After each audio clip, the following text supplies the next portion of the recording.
വരുമോനെ. പണ്ട് മുതൽക്കേ ഈ തറവാട്ടില് ഒരു വിവാഹം നടന്നാൽ അവരാദ്യമായി ഒന്നിച്ച് കഴിയുന്ന ഒരു മുറിയുണ്ട് ഇവിടെ. അതിന്ന് നിങ്ങൾക്ക് വേണ്ടി ഞാൻ ഒരുക്കിയിരിക്കുകയാണ്. എന്നെ സംബന്ധിച്ചിടത്തോളം നിങ്ങളുടെ വിവാഹവും ആദ്യരാത്രിയും എല്ലാം ഇന്ന്.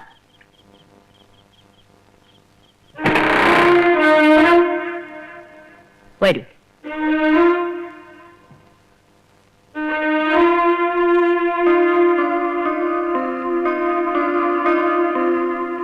മുത്തച്ഛി,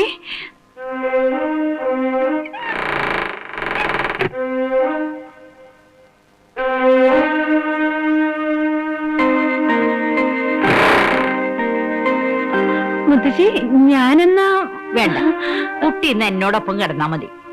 നേരത്തെ കുട്ടി എന്റെ കാല് ഒഴിഞ്ഞു തന്നപ്പോ എന്തൊരു ആശ്വാസമായിരുന്നു. ഇന്ന് രാത്രി കുട്ടി എന്റെ ദേഹ ആസകലൊന്ന് ഒഴിഞ്ഞു തരണം.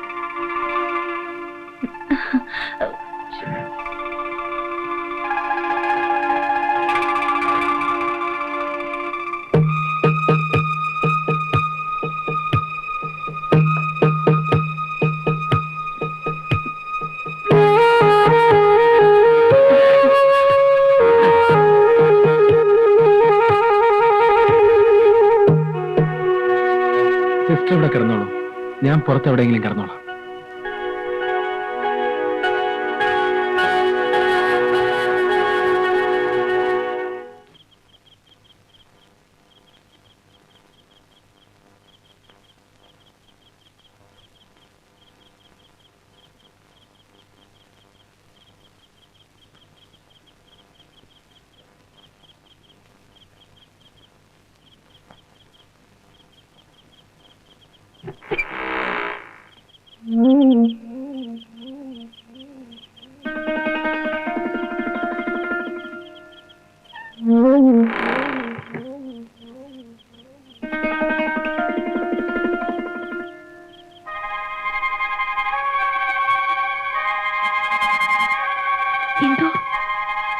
എന്തോ കഥ ഓർക്ക് അയാളെ പുറത്തിറക്കി വിട്. അയാൾ പോയി. അയാൾ അപ്പോഴേ പോയി. അമ്മേ,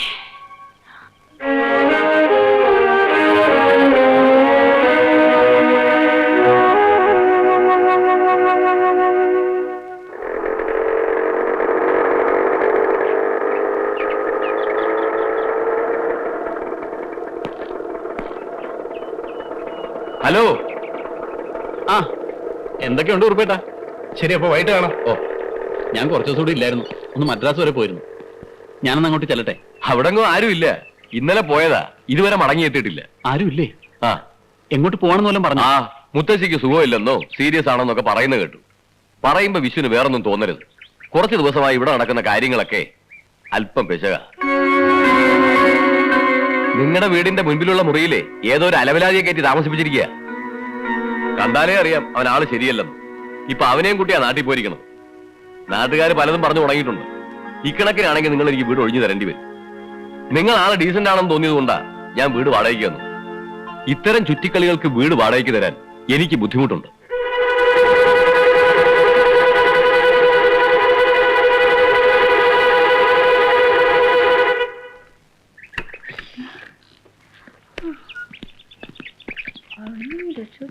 ഞാൻ പേടിച്ചിരുന്നു കേട്ടോ. വിശ്വേട്ടനോ? ഇതെപ്പോ വന്നു? വിശ്വ, ഇത് ഉണ്ണികൃഷ്ണനാണ്. നമ്മൾ തമ്മില്. നിങ്ങൾ അകത്ത് പോ, എനിക്ക് ഇയാളോട് അല്പം പേഴ്സണൽ ആയിട്ട് സംസാരിക്കാനുണ്ട്. ചെല്ല്. നല്ല ആളാ. ഇതെവിടെയായിരുന്നു ടൂറ്? ഭർത്താവ് എന്നൊക്കെ പറഞ്ഞാൽ കുറച്ചുകൂടെ ഉത്തരവാദിത്തങ്ങളൊക്കെ വേണം. ഞാനിവിടെ ഇല്ലാതെ കാണായിരുന്നു. ഒരു ആൾമാറാട്ടം നടത്തിയാണെങ്കിലും നിങ്ങൾ ഇവിടെ ഇല്ലാത്തതിന്റെ കുറവ് ആരും അറിയാത്ത രീതിയിൽ ഞാൻ മാനേജ് ചെയ്തിട്ടുണ്ട്. ആച്ചാ,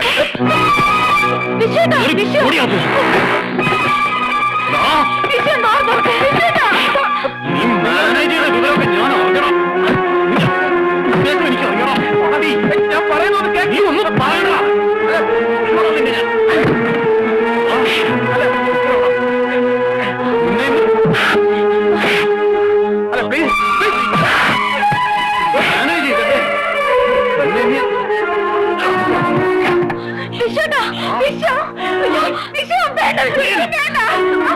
ഇനി പഠിക്കാതെ നിങ്ങൾ കാലുകുറ്റ കൊല്ലുവാണ് ഞാൻ സിസ്റ്റർ പോവാ.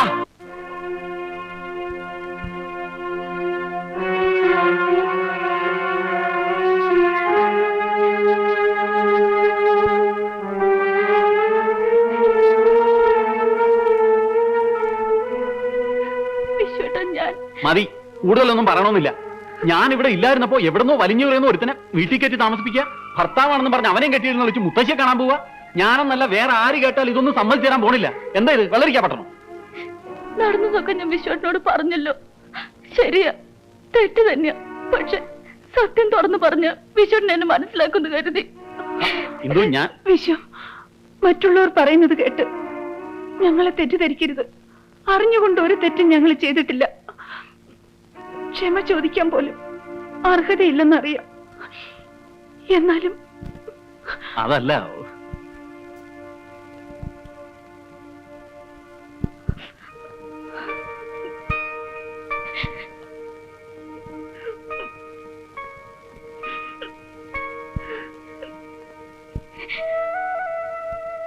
അയ്യേ, എന്താ ഇത്?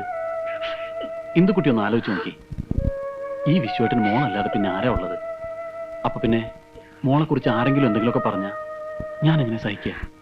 പിന്നെ ഇങ്ങനെ ഒരു സാഹചര്യത്തിൽ ഇന്ദുക്കുട്ടി പരിഭവിക്കുന്നതിൽ തെറ്റൊന്നുമില്ല. താൻ പറഞ്ഞതിലും തെറ്റൊന്നുമില്ലടോ. ചുരുക്കി പറഞ്ഞ നിങ്ങളുടെ രണ്ടുപേരുടെയും ഭാഗത്തും ഒരു തെറ്റുമില്ല.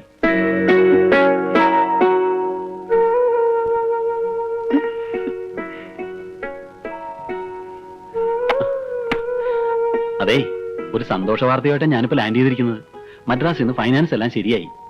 അടുത്ത് തന്നെ കസ്റ്റമേഴ്സിന്റെയും മറ്റുള്ളവരുടെയും എമൗണ്ട് നമ്മൾ സെറ്റിൽ ചെയ്യുന്നു, സ്റ്റേ വെക്കേറ്റ് ചെയ്ത് വാങ്ങുന്നു, ഇന്ദുമതി കൺസ്ട്രക്ഷൻസ് കംപ്ലീറ്റ് ചെയ്യുന്നു. എന്നിട്ട്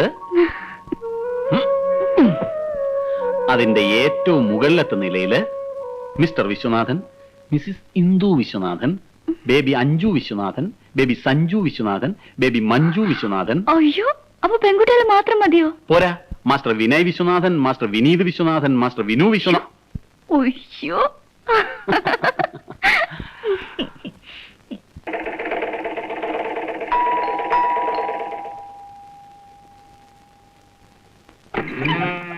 ആ വിശ്വനല്ലേ എന്തു? ഉണ്ട്. വിശ്വേട്ടാ, ഇരിക്കൂ.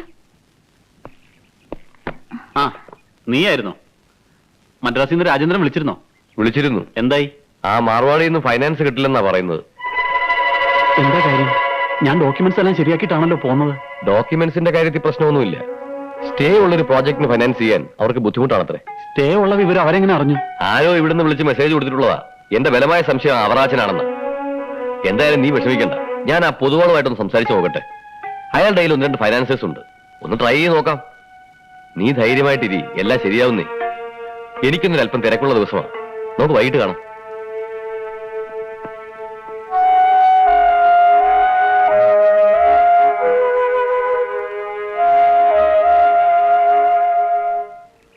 ആ ഇടപാടിലോട്ട് തിരിഞ്ഞോളൂ. അങ്ങോട്ട് പോവില്ല. പോകാനുള്ളതല്ലേ ആട്ടോ. ഇത് പോവില്ല. എത്ര രൂപയായി? 5 രൂപ. വെച്ചോളൂ. ആ,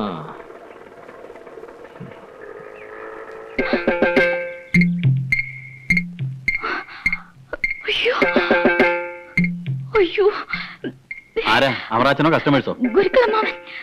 ഞാനിതൊരു പുള്ളിക്കാരൻ നേരിട്ട് കണ്ടിട്ടില്ല. അയ്യോ, കാണാനോ? നല്ല കാര്യായി. ഉണ്ണികൃഷ്ണനിലെ വിശ്വാടൻ എന്നും പറഞ്ഞ്. എന്തു മോളെ? വിശ്വാസമില്ലേ മോളെ? ടൂറില്ല അമ്മാവ. 2 ദിവസം കഴിഞ്ഞേ വരൂ. ആ. ഇരിക്കമ്മാവ. ഇരിക്കാനൊന്നും സമയമില്ല. വക്കീലിനെ ഒന്ന് കണ്ടിട്ട് പോണ വഴിക്ക് ഇത്രടം വരെ ഒന്ന് കയറാവുന്ന വെച്ചു. ഒരു സന്തോഷ വാർത്തയായിട്ടാണ് ഞാൻ വന്നിരിക്കണേ. ഗുരുക്കളമ്മാവന്റെ അന്നത്തെ നാടകം ശരിക്കും ഏറ്റു. അടുത്ത ആഴ്ച മുത്തശ്ശി ഇങ്ങോട്ട് വരണുണ്ട്. തറവാടൊഴികെ ബാക്കി എല്ലാ വസ്തുക്കളും വിൽക്കാൻ ഏർപ്പാട് ചെയ്ത് കഴിഞ്ഞു. കാശൊക്കെ വിശ്വനാഥന്റെ ബിസിനസ്സിനോ മറ്റോ കൊടുക്കാൻ പോണെന്നോ പറയുന്ന കേട്ടു. വിശ്വനാഥനെ അത്രക്കെങ്ങ് ബോധിച്ചിരിക്കണു.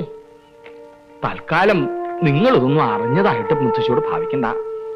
അറിഞ്ഞത് എങ്ങനെയാണെന്ന് ചോദ്യം വരും. പരുങ്ങളിലാവണത് ഈ പാവം ഗുരുക്കളമ്മാവനാണേ. മുത്തശ്ശിയുടെ ക്രോസ് വിസ്താരത്തെ പറ്റി മോക്ക് അറിയാമല്ലോ.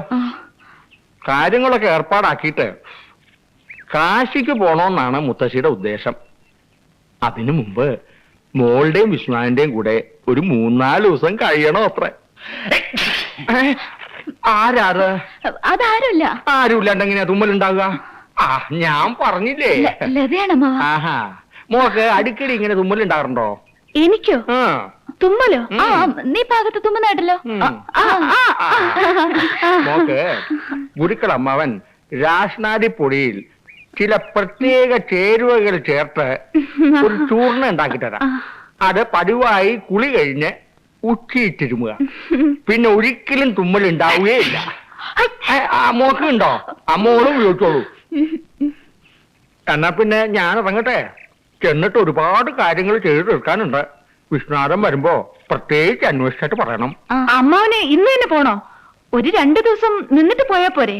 2 അല്ല 4 ദിവസം നിൽക്കണമെന്ന് മനസ്സിൽ ആഗ്രഹമുണ്ട്. പക്ഷെ നടക്കില്ല. നാളെ പ്രമാണം രജിസ്റ്റർ ആക്കേണ്ട ചില നടപടികളൊക്കെ ഉണ്ട് തറവാട്ടിലെ. ഞാനല്ലാതെ ഇതൊക്കെ നോക്കാൻ മറ്റാരാ അവിടെ ഉള്ളത്? അമ്മാവൻ ഉടനെ പോകുമെന്ന് വിചാരിച്ചില്ല ഞാൻ. ഇനി മോള് ഇങ്ങനെ പറഞ്ഞ ഗുരുക്കൾ അമ്മാവന് വേദന ഉണ്ടാവും. മോള് വിഷമിക്കാതെ. മുത്തശ്ശിയും കൂട്ടി ഗുരുക്കൾ അമ്മാവൻ ഉടനെ ഇങ്ങ് എത്തും. പോട്ടെ. അമ്മാവ കൊട സഞ്ചി. തിരക്കിനിടെ ഞാനങ്ങ് മറന്നു. എന്താ കാണിച്ച വിശ്വേട്ടൻ? നിങ്ങളുടെ ഈ ടെൻഷൻ എനിക്ക് മനസ്സിലാകുന്നില്ല. അന്ന് ഉണ്ണികൃഷ്ണൻ എന്റെ വേഷം കെട്ടാനുണ്ടായ സാഹചര്യം മുത്തശ്ശിയെ പറഞ്ഞ് മനസ്സിലാക്കിയ പോരെ? അല്ല വിശ്വം, ഇന്ദു പറയുന്നതിലും കാര്യമുണ്ട്. ഇഷ്ടമില്ലാത്ത വിവാഹം നടന്നതിന്റെ പേരിൽ സ്വന്തം പേരക്കുട്ടിയുടെ മരണാനന്തര ക്രിയകൾ പോലും നടത്താൻ തുനിഞ്ഞ വാശിക്കാരിയ മുത്തശ്ശി. എന്നിട്ട് കഴിഞ്ഞതെല്ലാം മറന്ന് ക്ഷമിക്കാനുള്ള സന്മനസ് അവർ കാണിച്ചിരിക്കുന്ന ഈ അവസരത്തിൽ നമ്മൾ നടത്തിയതൊരു നാടകമാണെന്നറിഞ്ഞാൽ അവരെങ്ങനെയാവും പ്രതികരിക്കുക പറയാൻ പറ്റില്ല. ശരി, സമ്മതിച്ചു. അപ്പൊ എത്ര കാലം ഇതിങ്ങനെ ഒളിച്ചു വെക്കാവുന്ന? എന്നായാലും മുത്തശ്ശി ഇതൊക്കെ അറിഞ്ഞല്ലേ പറ്റൂ. സമയവും സന്ദർഭവും നോക്കി എല്ലാം തുറന്നു പറയുന്നതിന് ഞാനും വിചാരിച്ചിരുന്നേ. പക്ഷേ ഇത്രയും പെട്ടെന്ന് ഇങ്ങനെ ഒരു പരിപാടിയായിട്ട് മുത്തശ്ശി വരുമെന്ന് ഞാൻ കരുതിയതേ ഇല്ല. ഏറ്റവും വലിയ പ്രശ്നം അതൊന്നുമല്ല. വിശ്വത്തിന് കാശ് അത്യാവശ്യമായിട്ടുള്ള സമയമാണിത്. മുത്തശ്ശിയാണെങ്കിൽ എല്ലാ സ്വത്തും പണവും നിങ്ങളുടെ പേരിലാക്കിയിട്ട് പോകാനും നിൽക്കുക. എന്റെ ബിസിനസിന് മുത്തശ്ശിയുടെ സ്വത്തും പണം ഒന്നും ആവശ്യമില്ല. അതിനുവേണ്ടി ഇങ്ങനെ ഒരു നാടകം കളിക്കാനും ഞാൻ തയ്യാറല്ല. അതല്ല വിശ്വട്ടാ, നമ്മുടെ കടങ്ങളെല്ലാം തീർത്ത് പൊസിഷൻ ഒന്ന് സേഫായി കഴിഞ്ഞാ നടന്നതെല്ലാം തുറന്നു പറഞ്ഞ് നമുക്ക് മുത്തശ്ശിയുടെ കാലിൽ വീഴാം. എന്നായാലും ഇതെല്ലാം അറിയുമ്പോ മുത്തശ്ശി കോപിക്കും പരിഭവിക്കും ഒക്കെ ചെയ്യും. എന്നാ പിന്നെ വിശ്വട്ടിന്റെ സാമ്പത്തിക പ്രശ്നങ്ങളൊക്കെ തീർത്തിട്ട് അറിയിക്കുന്നില്ലേ നല്ലത്?